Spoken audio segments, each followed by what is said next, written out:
This is day 6, and now we are about 700 nautical miles away from Mexico.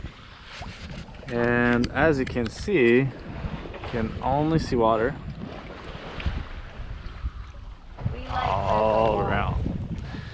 We got 2 lines again today. Still no luck, not even a bite. And Natalie is messaging my mom. Yeah. Inreach. How do you like the Inreach versus the Iridium so far? Ooh, are we allowed to talk about that? Well, yeah, it's good to be honest. I quite like the Inreach. Yeah. It's well, I mean, we don't get to talk like over conversations, but just texting. Yeah. But I like the tracking, like the fact that people can see our map, and it's been exciting for family members and friends. So. Which one do you find more intuitive? The Inreach. Yeah. Yeah. The application and everything. Yeah. But at the same time, with the Iridium Go, like multiple people can be connected by Bluetooth instead of just one, and you can talk instead of just text, and you have more characters. That's the thing that's annoying about the Inreach, is you're limited to 160 characters, so you gotta make them short and just lots of them. But which is fine because we have the unlimited plan. But if we had got the other plan that was like 40 text, you wouldn't be able to have any conversations, basically. That's true. That's my review. The other thing is, yeah, the Iridium do have calling features, but most of the time it's not very good. There's about 1 to 2 seconds delay, which could be nice, and when people is used to it, you tell them and they know to expect 1 or 2 seconds delay, you don't start to talking over each other. The thing I really miss from Iridium is the weather, and you can also get weather routing through Prediquen if you subscribe to that service. Which in Inreach you can get weather, but it's really just a tiny bit more extensive of what you would get on your iPhone with the basic applications. Will tell you if it's going to be raining, roughly how much wind for that small section. You can't really see the file, the weather file, and be able to actually see the high and low pressure system, which I quite like, so you can maybe go around a high or low pressure system so you don't get stalled without wind or having too much. You can plan in advance. You can't do that with Inreach. Again, like Natalie said, the messaging are a bit limited, but they work. The application, we find, has been a lot more intuitive. You don't have to try to guess, and also we had issues with the Iridium Go that some message that was sent from one person actually was in a different conversation, and also sometimes the message that you sent was all first and then the message you received all on one side, so the conversation thread was sometimes difficult to follow or understand. The big advantage with Iridium is you can have multiple devices connected to it. You don't need to always disconnect one device, reconnect the other one, and go through that all the time. And from the device itself, Iridium, you can't do anything with it.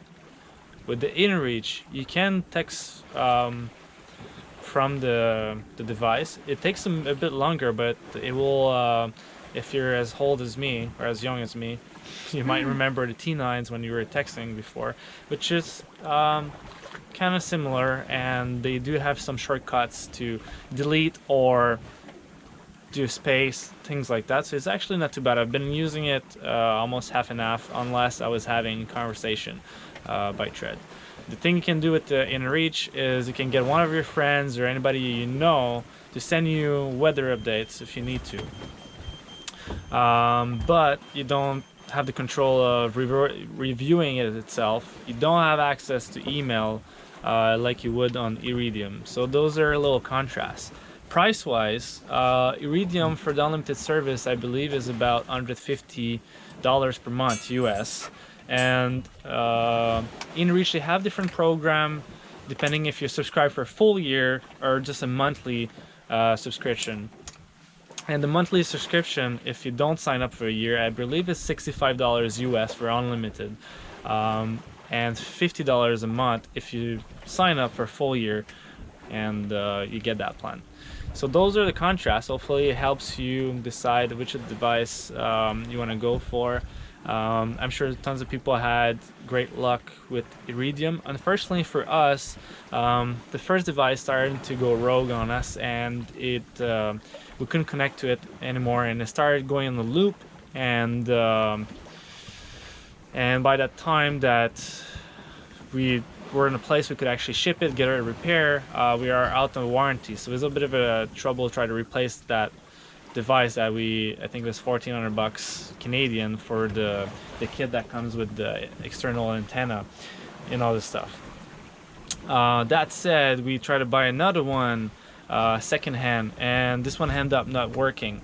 And so we were having two of those devices broken, which I think is just maybe us getting unlucky. But unfortunately, it seems like some of those issues with those devices comes from the hardware and some of the software, which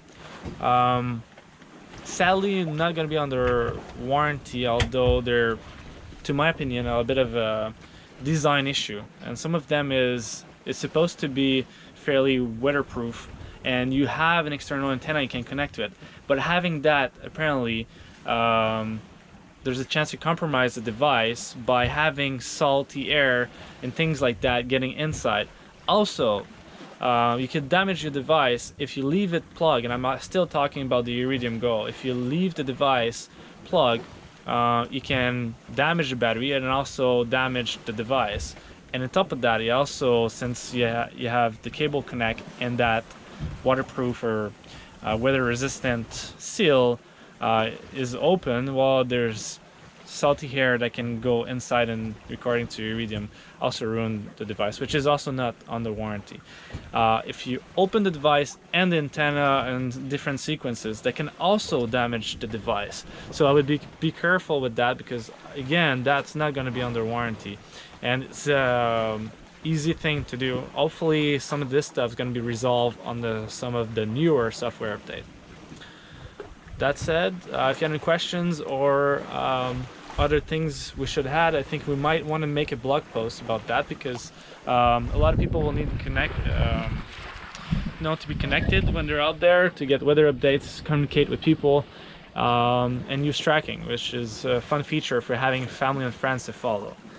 There's also the new Starlink system that Elon Musk announced by next year. You should be able to, in a vehicle and movement, so ever for RV, some of the semi-truck that is going to have on the road, all their Tesla vehicle on the road, and a lot of cruisers starting to be really excited about these options, because you can get high-speed internet, be able to potentially work anywhere while you're cruising in the middle of the ocean. So I think when that comes true, that's probably going to be an option we would like to go for, especially for the price. Apparently it's super fast for the people that have been using it at home, and I believe it's $100 a month for high-speed internet that is comparable, faster than what you have at home. Incredible. That note, don't forget to put some comments down below, share with your family and friends, or anybody you think this video could be helpful for them. On that, I wish you a good day, and we're on day 6 on the crossing from Cabos to Hawaii. We'll give you more of those capsules during the trip. Ciao.